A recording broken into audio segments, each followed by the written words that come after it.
amigos, hola Perú, muchísimas gracias por acompañarnos en este bloque de nuestro programa con la consulta pediátrica, consulta con el pediatra. Hoy día nos acompaña la doctora Pierina Gutiérrez del Hospital Nacional Docente Madre Niño San Bartolomé. Mi querido San Bartolo, muchísimas gracias y un saludo grande a todas las personas que trabajan en el hospital. Hoy día vamos a tocar un tema muy, pero muy especial. La mamá primeriza. La mamá aprende a ser mamá como un primer niño. Y el niño aprende también de la mamá, porque es la primera y única que ha tenido. Entonces, bienvenida, Pierina, doctora. Muchísimas gracias por estar acá. Y yo me imagino mucho más difícil que lidiar con el bebito o con el niño es lidiar con los papás. Sí. Eso debería ser hasta un curso universitario, doctora, de verdad. Realmente sí, las habilidades blandas a veces ahí te juegan por lo bajo. Te juegan un montón porque lidiar con las mamás y los papás de un niñito, yo lo he hecho muchas veces, además en urgencia, he trabajado casi 35 años en emergencia y claro, los chiquitos se caen, se golpean, y un corte acá de 1 centímetro puede llegar a ser muy aparatoso porque se cayó el niñito y no puso las manos adecuadamente y el papá lo trae ensangrentado, él, el hijo, cargado, corriendo y desesperado con el señor. Se ha golpeado la carita, no se ha golpeado los pies, que camine. Y el papá me dice, ¿cómo se te ocurre? Cosas así cuando en realidad la calma y el buen criterio, el sentido común, menos común de los sentidos, es lo que te dices, no lo pongas más nervioso de lo que ya está la criatura, pero el lidiar con la mamá primeriza, y claro, si no tiene ayuda de la abuela, debe ser complicado. Es complicado, ¿no? Hay bastante comunicación con la mamá y bastante paciencia también para nosotros poder explicarles a las mamás y poder llegar a un lenguaje en el que ella nos pueda entender y también que se gane nuestra confianza. Porque no solamente tenemos la misión de comunicar lo que tiene el niño ni de curarlo, sino también generar una cierta estado de confort en la mamá que también en ese momento está sufriendo, ¿no? Por el padecimiento de su hijo. Hay que entender eso. Hay que entenderlo claramente. Vamos a ver, mamá primeriza, la primera fiebre del bebé. Uy, uy, uy. Póngase en el caso típico, el gran drama. La fiebre es probablemente uno de los mejores mecanismos de defensa que tiene nuestro cuerpo. La fiebre no es mala, la fiebre es buena, ¿ya? Y por ese lado. Pero explicarle eso a la mamá, sobre todo a la mamá primeriza, que debuta como mamá, es muy difícil, doctora, por favor. Mito que quiero romper ahora que me han dado la oportunidad. La fiebre no causa meningitis, no va a pasar nada por la fiebre. Muy por el contrario. La meningitis causa fiebre, es al revés, ¿no? Pero la meningitis es una enfermedad muy poco común dentro de todas las enfermedades que nos van a causar un síndrome febril, ¿sí? Entender eso. Y lo otro es, en los niños de 6 meses a 5 años tenemos que tener mucho cuidado porque puede cursar con episodios de convulsión febril, ¿no? ¿En niños? En niños. Predispuestos a... Predispuestos, exacto. No sucede en todos los casos, al contrario, son muy pocos los casos en los cuales esto sucede. Sí. ¿Ya? Así que hay una condición genética que hace que fiebres mayores a 39 puedan eventualmente, quizás de repente, causar una convulsión. Y esa convulsión, aún así, no genera daño neurológico. No genera daño neurológico. Así que no se asusten, tampoco no se alarmen. Es como una descarga de energía del cerebro y después va a parar, ¿no? Idealmente va a parar. De acuerdo. Doctora, a ver, la mamá primeriza, cuéntenos la historia más frecuente, qué es lo común, qué es lo que usted ve en consulta diaria, en un hospital donde se atiende y en su consultorio eventualmente.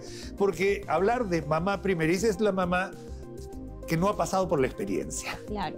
Entonces, echando a perder se aprende. Sí, la verdad, vamos a decir, por favor. A la mamita primeriza le asusta hasta el suspiro del niño, ¿no? Me ha pasado que a veces llegan a la consulta y dicen, doctora, mi hijita estaba durmiendo y de pronto hizo, ¿se estará ahogando?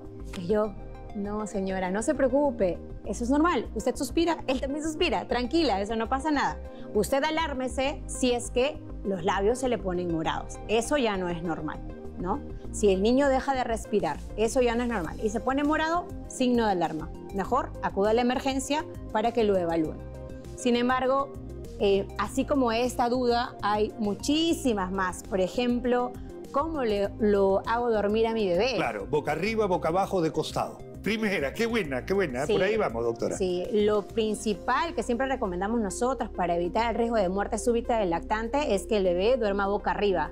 Que sea un ambiente que no tenga ningún peluche al costado, ningún adornito ni nada al costado, que la sábana sea ligera y que esté pegada a su cuerpo y que el colchón sea un poco rígido para evitar movimientos del niño. Nunca ponerlo de costado, nunca ponerlo boca abajo. Y lleno de almohadas. Mucho menos. Para que no se golpee. Sí, no, hay mucho peligro, ¿no? Hay riesgo de asfixia cuando se colocan las almohadas o cuando se coloca el niño en otra posición, obstrucción de la vía aérea. Y también recordar que el niño, a veces nosotros como padres tenemos el temor de que quiero que mi hijo duerma conmigo o me quedo durmiendo con él dando de lactar. Pero cuidado, cuidado porque sin querer queriendo se reportan casos de obstrucción de la vía aérea por aplastamiento, ¿no? Eso sí es muy peligroso. Siempre debe dormir en una cuna separada. Bebito chiquitito, le das de lactar, termina la lactancia, a botar el chanchito. A ver, doctora, por favor. Sí, idealmente sí se recomienda. Los niños, hay que recordar que tienen episodios de cólicos del lactante, que también es una duda súper frecuente de las madres primerizas. Pues. Es porque tragan aire. Exacto, y es porque el tracto gastrointestinal del niño es súper inmaduro. Entonces, ellos no tienen la misma capacidad que nosotros y eso genera una irritabilidad, digamos así, en el sistema del tracto gastrointestinal, ¿no? Además de eso, ya ahora con los estudios actuales se está viendo que el intestino está conectado con el cerebro y se habla de un sistema cerebro-intestino. Y neuroendocrino cerebral digestivo. Exacto.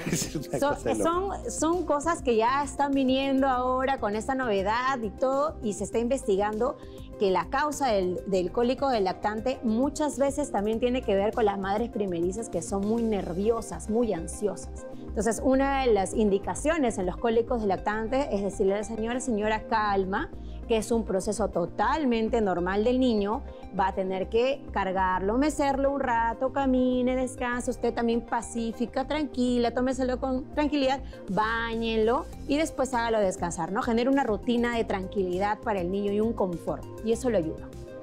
A ver, tenía una preguntita, creo que se me ha ido. Mi hijito no quiere comer.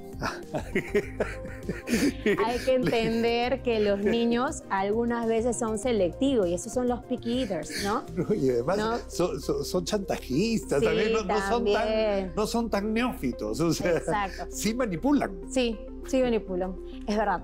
Y una de las principales formas en las que podemos llegar a evitar eso es justamente la recomendación que nosotros decimos siempre y creo que poco se cumple. No dar ningún dulce ni nada azucarado a los niños menores de 2 años, ¿no? Eso de ahí genera que a la larga no solamente alteraciones endocrinas, sino también genera que el niño se vuelva selectivo al momento de comer. Caries. Además, cariogénico desde chiquitito. Y la última, doctora, porque mire, la verdad se nos va el tiempo, pero por esto podríamos quedarnos a hablar una semana entera y no terminaríamos. Mamá primeriza es un tema muy especial y además que usted, señora, se va a ver de repente identificada. Tómelo con calma, no nos estamos burlando, sino todo lo contrario. Les estamos diciendo que es algo por lo cual muchas mujeres pasan. A ver, doctora, este sí es un tema que me gustaría aclarar también. Así como dicen, no dulces, nada, hasta después de los 2 años, el bendito celular, doctora. Por favor, cuénteme su opinión, yo tengo la mía, pero ahora los papás lo que hacen, antes era el chupón, ese es otro tema que podríamos conversar, pero ahora le dan el celular para que el niñito esté haciendo así, y ese también va a volverse un problema muy serio de salud. Exacto. Ya está totalmente demostrado que los niños menores de 2 años que están expuestos a pantallas, sean televisión, sea celular, cualquier tipo de dispositivo, generan un retraso del desarrollo del lenguaje. Por eso nosotros totalmente en desacuerdo con que los niños estén expuestos a pantallas, ¿no? No debería. ¿Y cuál debería ser la edad en la cual un niño, o sea, menor de 6 años ni hablar, ¿no es cierto? Y lo que dice la literatura es menor de 2 años para nada, pero en realidad mientras más podamos aplazarlo, mientras podamos estimular a nuestro niño de otra manera, jugando, juegos recreativos, las mascotas, diferentes El carrito de madera hecho así, los niñitos juegan con un cartón, con una caja. Exacto, sacarlos al parque, eso les ayuda un montón, ayuda a que se interactúen con otros niños, desarrollen su ámbito social. Mientras más aplacemos la exposición a las pantallas va a ser muchísimo mejor. Una última. Vacunas. Por favor. Los niños ahora creo que tienen 16 vacunas, creo que es más o menos la cantidad que se tiene que poner al nacer, a los 3 meses, a los 6 meses, a los 9 meses, al año. O sea, todas las vacunas son buenas. Por favor, quiero que diga eso. Sí, ese también es otro mito que tenemos que romper ya, ¿no? No existe ninguna vacuna que se haya creado para crear el mal. O sea, todas las vacunas están totalmente estandarizadas a nivel mundial. Y nosotros debemos cumplir con ese esquema de vacunación. El Ministerio de Salud tiene un esquema de vacunación muy bueno, además. Muy bueno y completo. Y hay otras vacunas más que se pueden aplicar, pero totalmente recomendadas las vacunas. No tengan temor, no les va a pasar nada a sus hijos. Por favor, sean responsables con eso y evitemos enfermedades prevenibles, ¿no? Totalmente. Hemos visto 2 casos de sarampión nuevos, hemos escuchado, en la selva del Perú. Justamente personas que no se vacunaron. Imagínese que ese niño viene a Lima y usted, por no vacunar a su hijo, causa una enfermedad potencialmente mortal.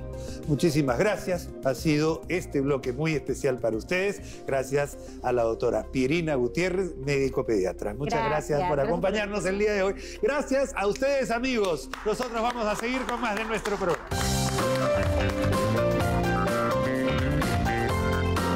Y que puedas percibirlo. Ya si no le haces caso, ya es, pues ya... Hay gente que tiene la suerte que el cuerpo les avisa. ¿Ya? O sea, el cuerpo te está avisando. Lo mismo que sucede, estamos hablando de angina de pecho, vamos a decir.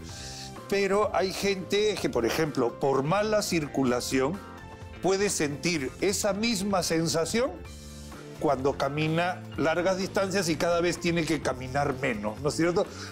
Porque eso ya es también insuficiencia, viene a ser una angina, entre comillas, de extremidades inferiores. O sea, es como que te está avisando. Si usted antes caminaba 10 cuadras y ahora solo puede caminar 8 y la próxima semana solo puede caminar 6. Y si amanecen con rigidez y dolor, es otro signo de alarma. Hay que hacer la consulta. Si ha pasado 2 semanas con ese dolor persistente y con inflamación, hay que consultar y hay que pensar en la variedad de... Y además, a veces puede ser un poquito más normal que te duela una rodilla, pero si te duelen las dos, o sea, algo está pasando, ¿no? Y ahí, ese momento, eso es lo que hay que evaluar, porque ese es el momento para actuar. Correcto. Hay varias variedades, entonces... con que haya una sola articulación inflamada y por más de 6 semanas ya es un criterio de artritis juvenil, entonces, o de una artropatía inflamatoria.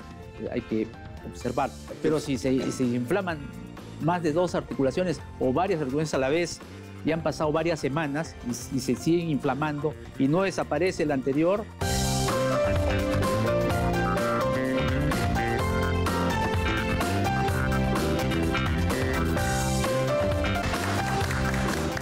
Bienvenidos, hola amigos, muchísimas gracias. Nos acompañan hoy en nuestro programa y nosotros tratamos de acompañarlos ustedes en sus hogares gracias a todo el Perú.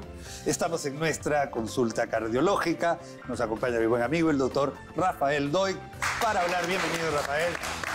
Y vamos a hablar de un cuadro clínico, de un síntoma o de un complejo de síntomas asociados generalmente a una enfermedad con un nombre bastante popular. Nos referimos a la angina de pecho. Yo, para no meterme en problemas, prefiero, por favor, que el doctor Doig nos diga a qué se le dice angina de pecho. Primero, para no meternos en problemas, lo mejor es tener claro el concepto, que refleja esa frase, angina de pecho. La angina es el sinónimo de dolor. Entonces, la angina es una forma de decir dolor de pecho. Son frases que están en paralelo. Y dentro de ello es parte de una secuencia clínica en la enfermedad arterial coronaria.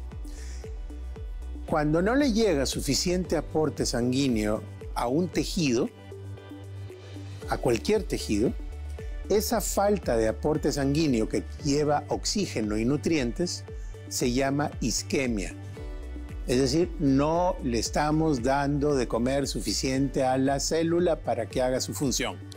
En el caso del corazón, esta es isquemia miocárdica. Ahora, ese es un proceso que comienza metabólicamente, pero no tiene expresión clínica. Es decir, el paciente no siente nada y está pasando.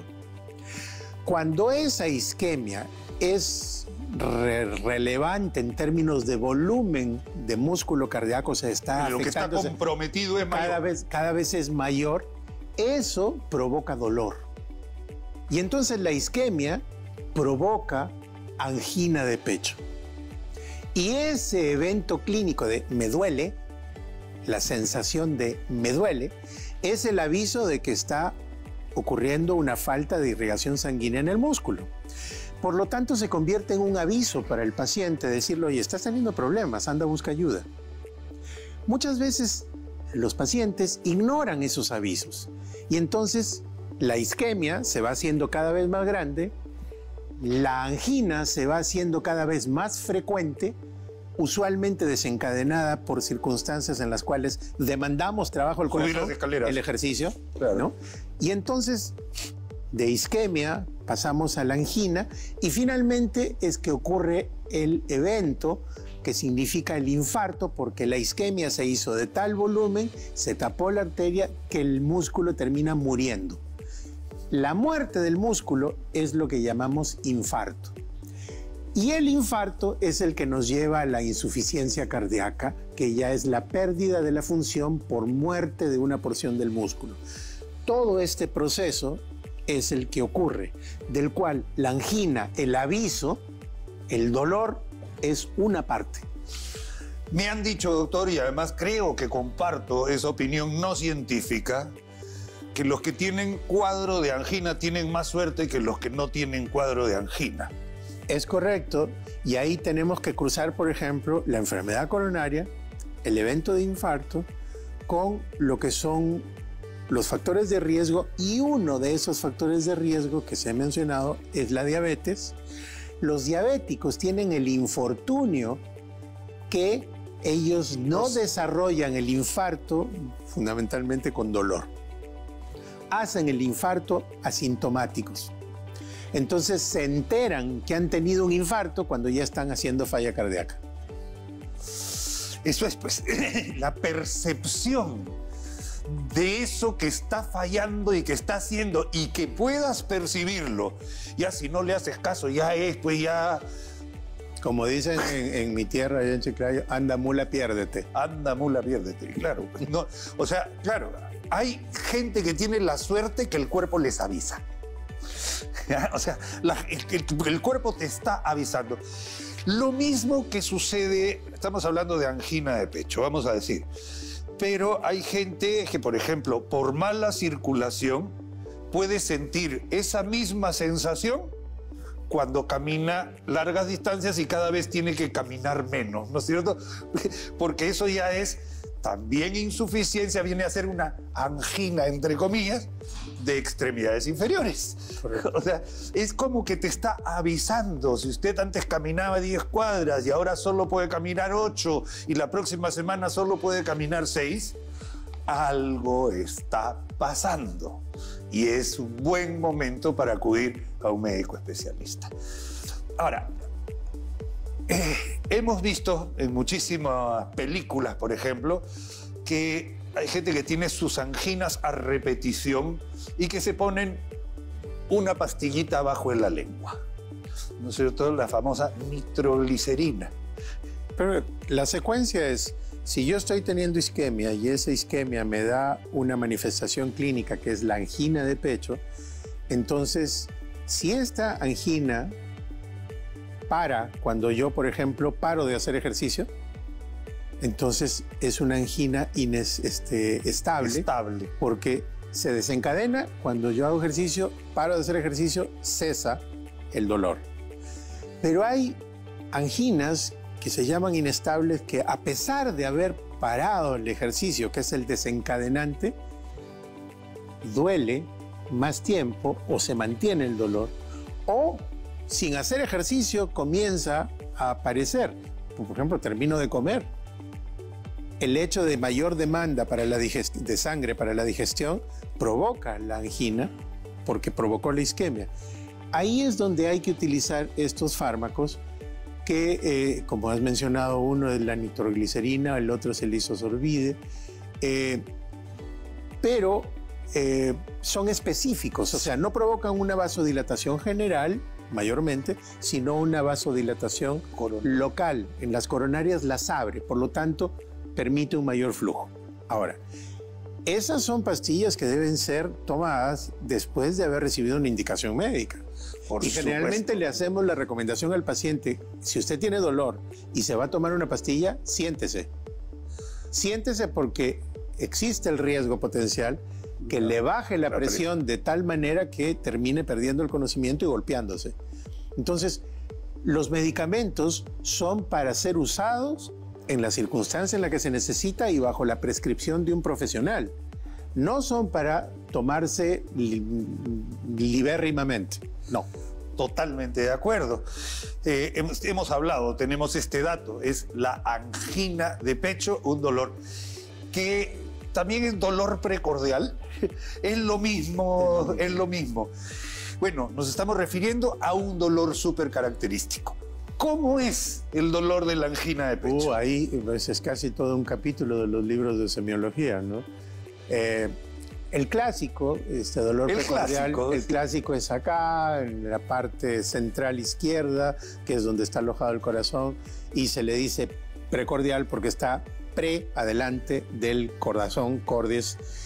Pero sin embargo tiene características que lo hacen propio, irradiaciones que lo hacen propio, que pueden ir al cuello, a la mandíbula, al brazo izquierdo, a la espalda, nacer en el epigastrio, aquí en la boca del estómago, y después localizarse. En fin, es toda la finura de hacer las preguntas correspondientes para identificar que es un dolor precordial, es una angina de pecho y no es precisamente un cólico de gases. Perfecto. Doctor, a veces una angina no se traduce en un electrocardiograma. Esa es otra de las cosas, porque claro, cuando ya se traduce en un electrocardiograma ya estás hablando de daño o algo así. Cuando uno hace el enfoque clínico de un paciente que viene con queja de dolor al pecho, de angina, uno tiene varios criterios para ir sumando e identificar que eso es un problema cardíaco. Uno es el criterio clínico, es decir, me duele acá y me duele con estas características. La otra es el criterio electrocardiográfico, que es el que estás diciendo, que no necesariamente refleja ya finalmente daño, sino puede haber un daño. O estoy avisando que va a haber un daño. ¿No? También tengo el criterio enzimático, es decir, las pruebas de sangre que se obtienen para medir cuántos detritus producto de la lesión y muerte de las células cardíacas están circulando en sangre. Y tengo también otros criterios de imágenes que pueden ser utilizados. Todo ese paquete, de acuerdo a la disponibilidad de cosas que tengo a mi disposición en un hospital o en un centro de salud, son los que me van a ir llenando la información para decir, usted tiene o no tiene un evento coronario. Perfecto. Amigos, estamos aprendiendo todos los días un poquito más. Ya lo sabe, la mejor manera para poder evitar estos eventos es la prevención. Acuda a su chequeo cardiológico con prisa, con tranquilidad, pero acuda.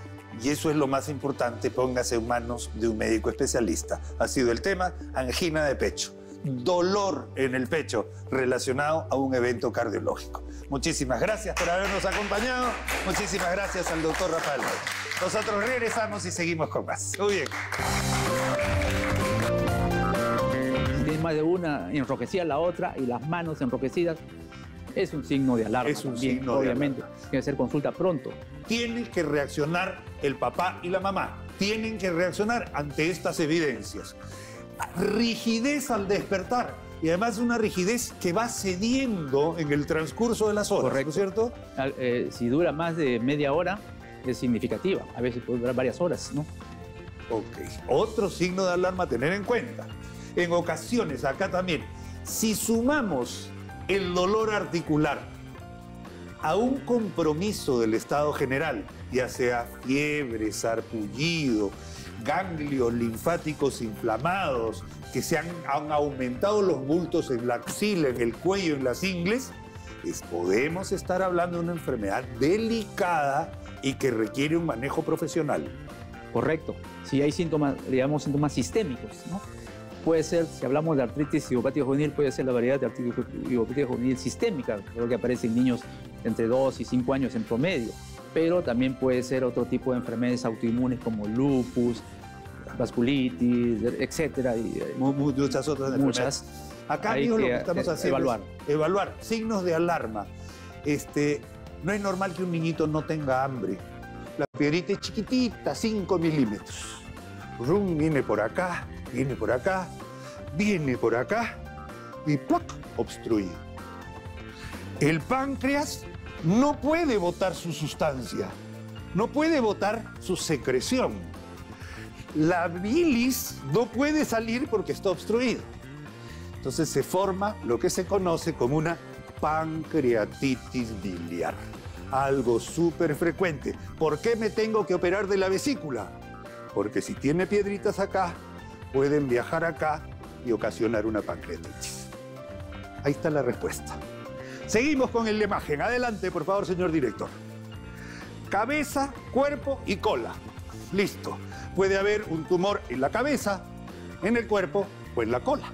Muy bien. Las dos funciones que hemos dicho. Me voy a la cámara de acá. Perdón un ratito, por favor. Muy bien.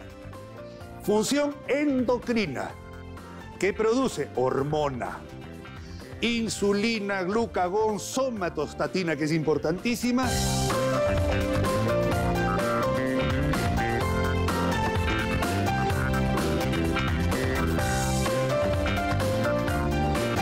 Hola amigos, hola Perú. Muchísimas gracias por recibirnos en sus hogares. Muchísimas gracias por su gentil atención y por acompañarnos con toda la familia para evaluar temas médicos de interés nacional.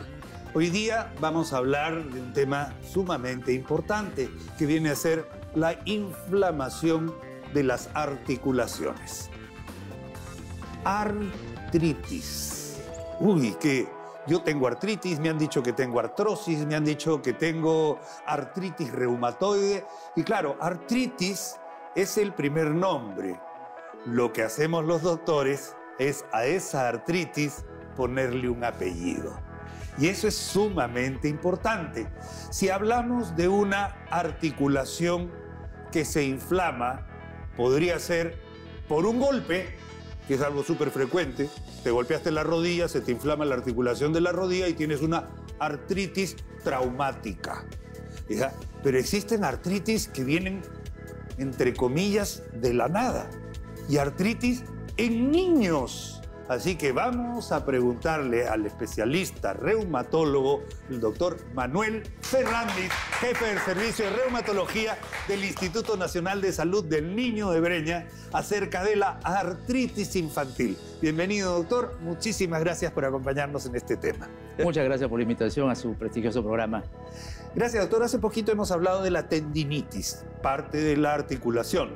Pero sucede que ahora vamos a hablar del aparato articular. Cuando la articulación se inflama y vemos a un niño, porque artritis infantil, si el niño no se ha golpeado, qué duro, ¿no? Qué difícil. ¿Por qué se le ha inflamado una articulación a un niño? Bienvenido de nuevo. Sí, muchas gracias. Cuando hablamos de artritis en niños, ¿no? Es muy amplio el panorama. Artritis infantil, la enfermedad clásica inflamatoria autoinmune es la artritis idiopática juvenil, que hace algunos 20 años era llamada artritis reumatoide juvenil. Y los otros tipos de artritis pueden ser por otras causas. Artritis postraumática en niños que hacen exceso de esfuerzo y se le inflaman las articulaciones. Artritis postinfecciosa, niños que tienen diversos tipos de virus, incluido COVID, influenza, diversos tipos que le da artritis reactivas o a una alergia que le da artritis o dolores por articulares reactivos.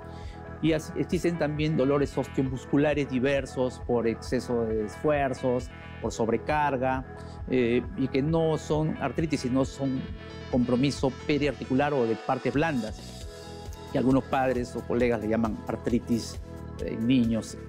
Específicamente artritis idiopática juvenil es la enfermedad inflamatoria, y el primer mito es que no existe artritis en niños. Sí existe. Okay. Sí existe artritis reumatoide en niños, es la artritis idiopática juvenil. Es más compleja que la artritis del adulto porque tiene 6 subtipos, ¿no? Hay artritis con pocas articulaciones, con 1 a 4 articulaciones, que es más leve, la olivoarticular, con más de 4 articulaciones, algunas severas como artritis del adulto, artritis con signos sistémicos que parecen otras enfermedades, con fiebre prolongada. Hay artritis que diferenciar con fiebre, ¿no? niño que parece leucemia, parece el linfoma, parece una infección y es una artritis juvenil sistémica. Artritis con psoriasis, es decir, antes era solamente artritis reumatoide juvenil, 3 variedades, ahora se ha complicado. Para nosotros sí, pero hay 7 variedades y cada cual tiene un esquema de tratamiento. Lo importante es hacer un diagnóstico precoz, temprano, para poder instalar una terapia adecuada a este tipo de enfermedad y diferenciarla de los otros tipos de artritis. Perfecto, es justamente lo que decía al comienzo, ponerle un apellido a ese dolor articular que inflama. De acuerdo. Doctor, no es normal que a una persona, a un joven, a un niño, le duelen las articulaciones si no se ha golpeado. O sea, hay que considerar que a partir de ahí me duelen, mamá, las articulaciones, y mucha gente le dice, es el crecimiento. Y la verdad que ese es un error. Correcto. Ese diagnóstico se revisa, está en los libros, está publicado, pero no hay una explicación exacta, ¿no? Porque el crecimiento de las articulaciones es muy lento como para dar un dolor de crecimiento. El crecimiento es muy lento, ¿no? Entonces, si hubiera dolor, no hay inflamación. Generalmente los crecimientos son dolores relacionados a algún tipo de compromiso de partes blandas o reacción a algún virus o postura. Le llaman artritis o dolores de crecimiento. Y las artritis en jóvenes, en niños, generalmente pues son pasajeras, ¿no? Los dolores articulares son pasajeros y calman con el reposo y con ni siquiera síntomas antiinflamatorios, ¿no? Pero cuando ya el dolor, hay signos de hinchazón, signos de inflamación en la articulación, en niños pequeños o más grandes, dificultad para hacer las actividades cotidianas, ya no pueden caminar como antes o correr como antes, ya es un signo de la alarma, ¿no? Y si amanecen con rigidez y dolor, es otro signo de alarma. Hay que hacer la consulta. Si ha pasado 2 semanas con ese dolor persistente y con inflamación, hay que consultar y hay que pensar en la variedad de además, artritis a veces puede juvenil. ser un poquito más normal que te duela una rodilla, pero si te duelen las dos, o sea, algo Correcto. está pasando, ¿no? Y ahí, ese momento, eso es lo que hay que evaluar, porque ese es el momento para actuar. Correcto. Hay varias variedades, entonces con que haya una sola articulación inflamada y por más de 6 semanas ya es un criterio de artritis juvenil, entonces, o de una artropatía inflamatoria.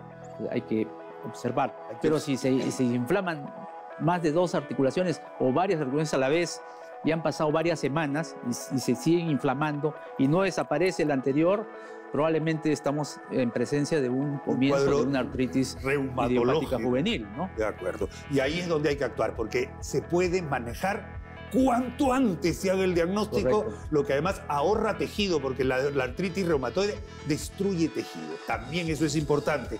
No nos vamos a levantar, vamos a hablar cuáles son los síntomas de alarma para usted, papá, porque estamos hablando de artritis infantil. Y el niñito puede quejarse y decir, me duele la rodilla, me duele el codo, me duele el hombro. Pero él no va a ir solito al médico. Acá es el papá el que manda. Correcto. ¿No es cierto? Ahora, estas son dolor o cojera al despertar. ¿Tiene importancia, doctor? Por supuesto. Dolor, cojera al despertar y no se han puesto ahí rigidez. Y rigidez, sí le hemos puesto.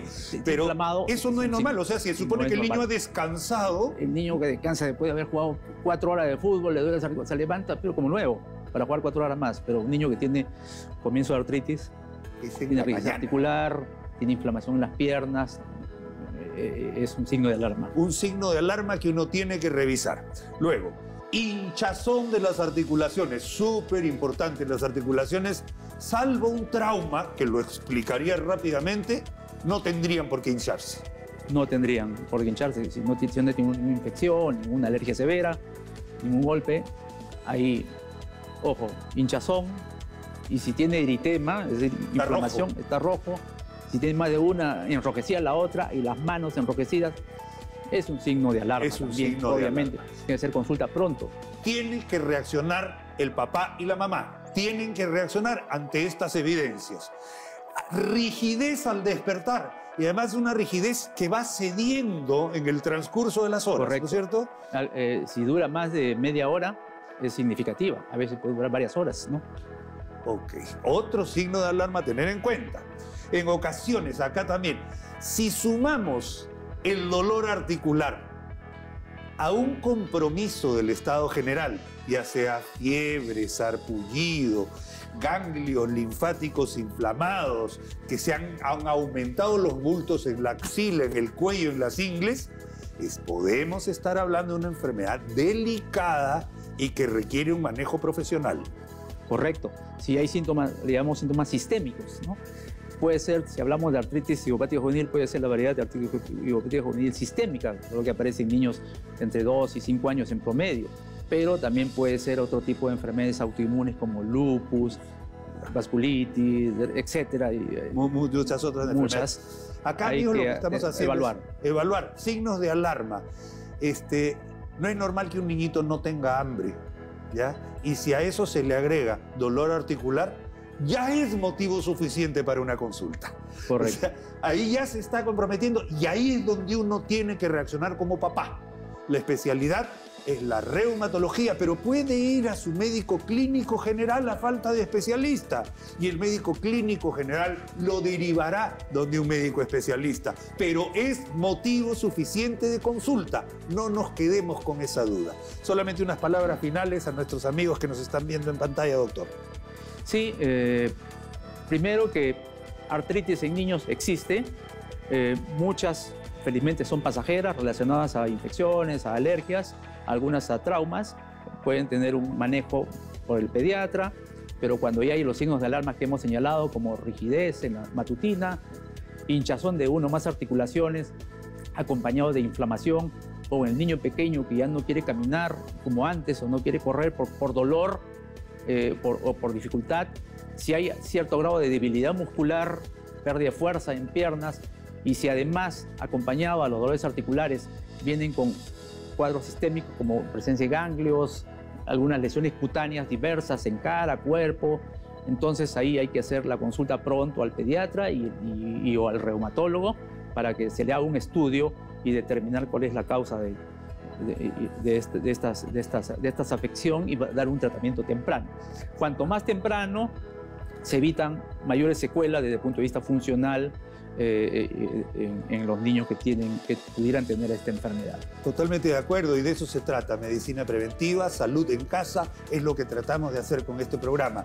Señales de alerta para que usted, papá, usted, mamá, esté atenta ante esos cambios que se pueden efectuar en la salud de nuestros niños. Muchísimas gracias al doctor Manuel Ferrandis, médico reumatólogo, y gracias a ustedes, queridos amigos, por su gentil atención. Nosotros vamos a continuar con más de nuestro programa enseguida. Por favor, no se vaya, síganos después de estos mensajes. Muy amable.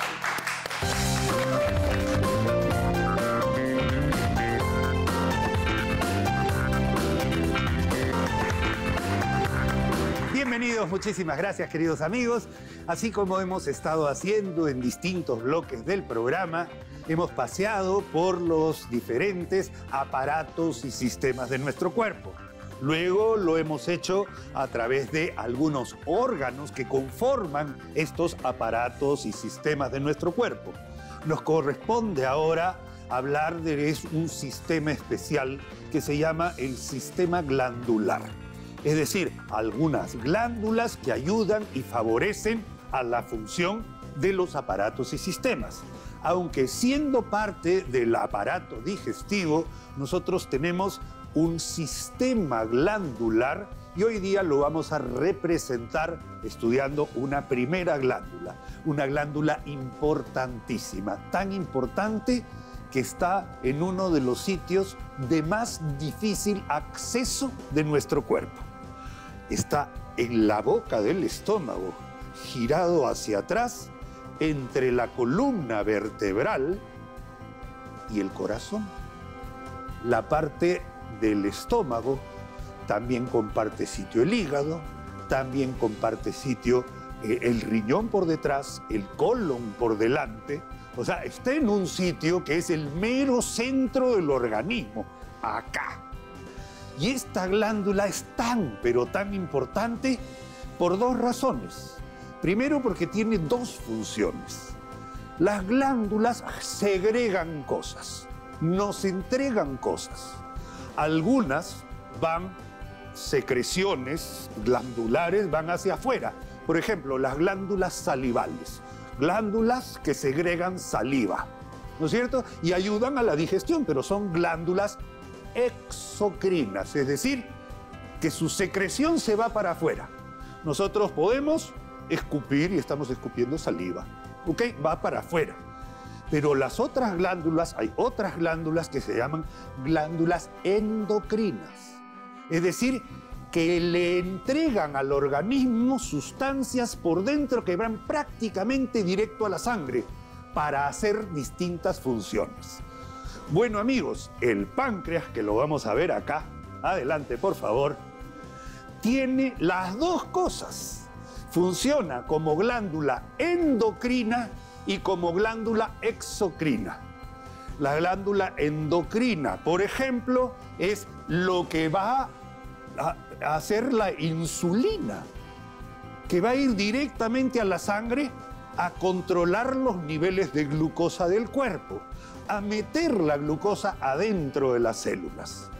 Y la parte exocrina es lo que va a botar hacia el aparato digestivo, hacia el intestino delgado, para ayudar en la digestión, sobre todo de las grasas. Entonces, tenemos acá una imagen de dónde está situado el páncreas. Y de más está decir que un dolor de pancreatitis, inflamación del páncreas, es uno de los dolores más intensos, más mortificantes que existen, porque está en el mero centro de nuestro cuerpo. A través de una animación vamos a ir explicando las funciones y por qué es tan importante el páncreas en nuestro cuerpo. Adelante, señor director, veamos. Por favor, disculpen un ratito, voy a poner una cosita más antes, a que no había esto. ¿Dónde está el páncreas exactamente?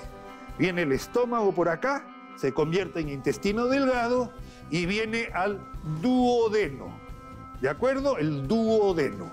Duodeno es la primera porción del intestino delgado. Se le dice duodeno porque mide más o menos 12 dedos. Ajá. Esa es nueva para apuntarla. Ya. Esto le hace un marco. ¿A quién? A la cabeza del páncreas. Y eso es bien importante, a la cabeza del páncreas. Muy bien, ahí también comparten el páncreas un conducto con la vía biliar que viene de la vesícula, que viene del hígado. Muy bien, seguimos. Ahora sí, vamos a ir avanzando. Adelante, por favor, señor director. El páncreas, miren dónde está situado. Va a tener tres partes importantes, que lo vamos a ver enseguida. Hemos visto el video. Tiene el intestino delgado, el duodeno, la vesícula biliar, muy bien, y hay conductos. Estos conductos son bien interesantes porque vienen del páncreas al ducto pancreático y desembocan en la papila o ampolla de Batters junto con la vía biliar. Paramos ahí un ratito. No, anterior, cuando está en verde, por favor. Regresa un poquito, ahí nomás. Imagínense qué pasa a ustedes cuando alguien tiene una piedrita en la vesícula biliar, un cálculo. La piedrita es chiquitita, 5 milímetros. Rum, viene por acá, viene por acá, viene por acá y ¡plac! Obstruye. El páncreas no puede botar su sustancia, no puede botar su secreción. La bilis no puede salir porque está obstruido. Entonces se forma lo que se conoce como una pancreatitis biliar. Algo súper frecuente. ¿Por qué me tengo que operar de la vesícula? Porque si tiene piedritas acá, pueden viajar acá y ocasionar una pancreatitis. Ahí está la respuesta. Seguimos con la imagen. Adelante, por favor, señor director. Cabeza, cuerpo y cola. Listo. Puede haber un tumor en la cabeza, en el cuerpo o en la cola. Muy bien. Las dos funciones que hemos dicho. Me voy a la cámara de acá. Perdón un ratito, por favor. Muy bien. Función endocrina, que produce hormona, insulina, glucagón, somatostatina, que es importantísima, y un polipéptido pancreático. Pero esto va a la sangre. Muy bien. Nosotros ni siquiera nos damos cuenta. Es algo intrínseco de la glándula. Y nos vamos a ver la función exocrina. Enzimas para ayudar a digerir nuestra comida. Entonces es una glándula tan compleja que hace dos tremendas funciones.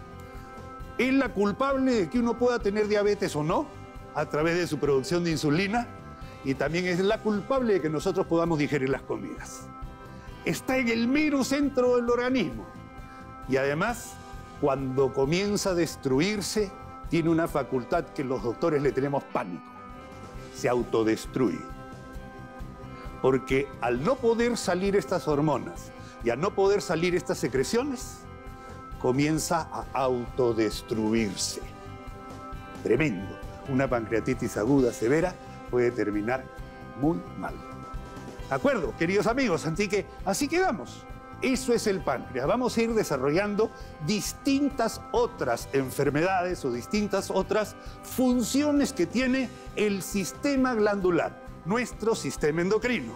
Glándula tiroides, las glándulas salivales, la glándula parótida, la glándula hipófisis, el cerebro glandular, las glándulas suprarrenales. Cada una de esas tiene una función absolutamente básica para seguir viviendo en esta tierra con buena salud. Muchísimas gracias, queridos amigos.